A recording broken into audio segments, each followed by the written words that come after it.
ইউটিউবে ভিডিও করাটা আজ হয়তো একটু হলেও সার্থক হলো এই জিনিসটা হাতে পাওয়ার পর। তোমরা অনেকেই বুঝতে পারছো এই জিনিসটা কী, আবার অনেকে নাও বুঝতে পারো। তো আজকে আমি প্রচুর প্রচুর খুশি। মানে এতদিন আমার ভিডিও করাটা একটু হলেও সার্থক হয়েছে।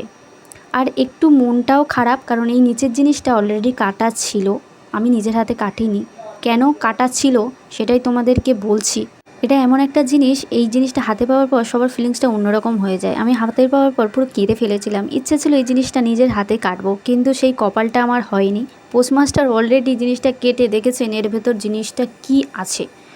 সবাইকে সাবধান করে দিচ্ছি, পোস্টমাস্টারের কাছ থেকে কোনো কুরিয়ার বা কোনো কিছু রিসিভ করলে দেখবে কাটা ছেঁড়া আছে কি না। যদি কাটা ছেঁড়া থাকে অবশ্যই তোমরা ওই জিনিসটা রিসিভ না করে ওই পোস্টমাস্টারের বিরুদ্ধে তোমরা কিন্তু স্টেপ নিতে পারবে। তোমরা অনেকেই বলবে যে তুমি কেন নাওনি, কারণ আমি নিজের হাতে এটা রিসিভ করিনি, অন্য একজন করেছিল, কিন্তু সে তো আর বোঝে না এইসব জিনিস। তো আমিও বুঝিনি, আমার দিদির ছেলে বলেছে, তো তারপরেই জানতে পারলাম। তো এর মধ্যে অনেক ইম্পর্ট্যান্ট জিনিস থাকতেই পারে। তো এটা ইম্পর্ট্যান্টের জিনিস, খুব একটা হেলিথেলি জিনিস নয়, অনেক কষ্টের ফলে এইটা পাওয়া যায়। তো প্লিজ তোমরা সাবধান হয়ে যেও, ঠিক আছে।